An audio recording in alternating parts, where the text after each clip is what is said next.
Microsoft ဝယ်ထဲမှာရုံးတင်လို့ရှိရင်လေကျွန်တော်တို့ A4 ထဲမှာfull set ဓာတ်ပုံလေးနှစ်ပုံအပေါ်အောက်စီပြီးတော့စာလေးတွေထိုးပြီးတော့ရုံးတင်တဲ့ပုံစံလေးလောက်ကြတာမျိုးရှိရလေဆိုတော့အဲ့ဒါလေးကိုကျွန်တော် Microsoft Word ထဲမှာလုပ်ပြပေးပါမယ်အဲ့တော့ကျွန်တော်တို့ Microsoft Word ဖွင့်ပြီးွားရင်ကျွန်တော်ဒီမှာစာရွက်အလွတ်တရွက်ယူလိုက်မယ်နော်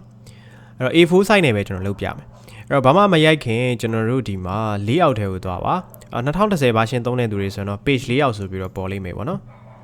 ကျွန်တော်ဒါလေးခဏထွက်လိုက်မယ် okay layout ထဲမှာ size ကိုကျွန်တော်တို့ A4 ပဲရွေးပါနော် A4 ကျွန်တော်လည်းလောလောဆယ် font W01 size section နဲ့ပဲသွားပေးမယ်ကိုကြိုက်တဲ့ font သုံးလို့ရပါတယ်အဲ့တော့ပြည်ထောင်စု font သုံးမယ်ဆိုလည်းရတယ်နော်အဲ့တော့ okay အဲ့တော့ဒီမှာထားပါတော့မှတ်တမ်းဓာတ်ပုံများပဲရေးလိုက်မယ်ဗျာကြိုက်တာရေးနော်မှတ်တမ်းဓာတ်ပုံများထားပါတော့ဒီနေ့ရက်စွဲလေးထည့်လိုက်မယ်28ရက်3လ2023ရက်နေ့မှတ်တမ်းဓာတ်ပုံများပေါ့ဒါလေးကိုကျွန်တော် Ctrl H နဲ့ရွှေ့လိုက်မယ်နော်ကျောင်းလုပ်ငန်းစဉ်ပေါ့ထားပါတော့နော် okay အဲ့တော့စာလေးရိုက်လိုက်မယ်ပြီးမှအလဲပို့တာပါညာလုပ်မယ်ဆိုတော့ enter ခေါက်ပြီးွားရင်ပုံလေးထည့်မယ်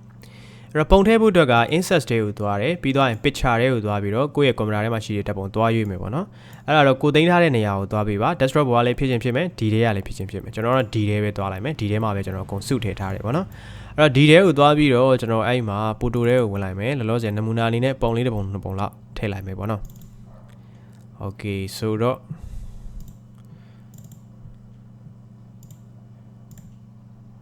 ပုံလေးတစ်ပုံထည့်လိုက်ပြီအဲ့တော့ပုံထည့်ပြီးသွားရင်ပုံနှိပ်ထားပြီးတော့အပေါ်က format ဆိုတဲ့ tab တွေကိုသွားပါပုံရွှေ့လို့ရအောင်ကျွန်တော်လုပ်မယ်လေအဲ့တော့ဒီမှာ wedge tab ထဲကိုလာနော် format ထဲက wedge tab ထဲက square ဆိုတဲ့ဟာလေးကိုတစ်ချက်ရွေးပြီးသွားရင်ပုံကိုလိုသလိုချုံးချဲပေါ့နော်လုပ်ပြီးသွားလို့ရှင်ကျွန်တော်အောက်ဘက်ကိုနည်းနည်းလေးရွှေ့မယ်ဒီလိုမျိုးပေါ့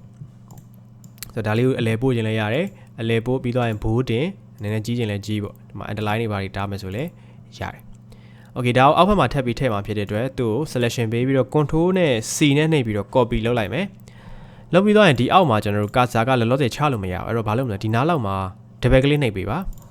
double click နှိပ်လိုက်လို့ရှိရင်အဲ့မှာ cursor ကျသွားအောင်နော်အဲ့ဒါဆို control V နဲ့ page ချပြီးတော့ကျွန်တော်တို့ဒီမှာကဲဒါရက်ဆွဲပြောင်းလိုက်မယ်ဆိုပါစို့ဒါနမူနာပြရနော်စာတော့ကိုလုပ်ငန်းပေါ်မူတည်ပြီးတော့ကိုရေးရမယ့်စာပေါ်မူတည်ပြီးတော့ဒါပြောင်းပေးရမှာဖြစ်ပါတယ်ဆိုတော့ဒါလေးပေါ့အဲ့တော့ insert တွေကိုထပ်သွား picture တွေကိုသွားနှောက်တဲ့ပုံရွေးပေါ့အဲ့တော့ပြီးတော့ wedge tab မှာကျွန်တော် square လေးရွေးပြီးအောက်ဘက်ကိုနည်းနည်းရွှေ့မယ်အပေါ်နဲ့အောက်နဲ့ size ကိုတူပါစေပြီးရင်သူကအောက်ဘက်မှာနည်းနည်းလွတ်နေသေးရင်တော့ enter လေးခောက်ပေါ့အဲ့လိုမျိုးဖြစ်သွားရင်တော့မရတော့ဘူးနော်ပုံကအောက်ကိုရွေ့ပါနေရာမရှိတော့လို့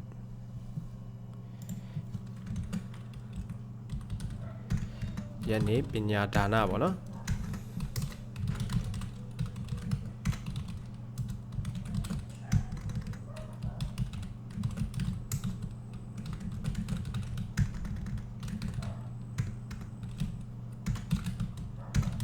okay ဆိုတော့ဒီလိုမျိုးရေးလိုက်မယ်ဒါလေးကို control C နဲ့ကျွန်တော် copy လုပ်ပြီးတော့မလာထည့်ပေးလိုက်မယ် okay ရလောက်မယ်လို့ထင်ပါတယ်နော်နောက်တစ်ထပ်ပြီးတော့ထည့်ခြင်းနဲ့ဆိုလို့ရှိရင်လည်းအောက်ဘက်မှာကျွန်တော် double click နှိပ်ပြီးွားရင် enter ခောက်ချပါခောက်ချပြီးသွားရင်သူ့ကိုပဲကျွန်တော်တို့ control C နဲ့ copy ယူပြီးတော့ဒီမှာ control V နဲ့ပေးချပေးပါပုံကတော့ကျွန်တော်တို့ဖြတ်လို့ရပါတယ်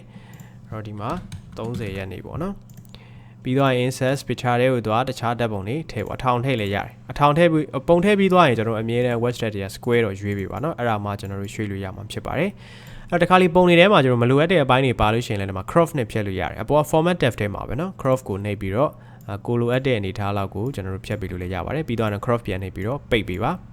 ဒီလိုမျိုးပေါ့ဟုတ်ပြီနော် okay ဒါဆိုလို့ရှိရင်အဆင်ပြေလောက်မယ်လို့ထင်ပါတယ်နော်အဲ့တော့အဲ့ဒါလေးကိုတစ်ချက် try ကြည့်ပါနောက်ရက်ဒီမှာနောက် video တွေနဲ့တူကျွန်တော်ပြန်လည်တွေ့မယ်ကျွန်တော်ရဲ့ YouTube channel လေးကိုလည်း subscribe မလုပ်ရသေးရင် subscribe လေးလုပ်ပေးသွားပါအောင်နော်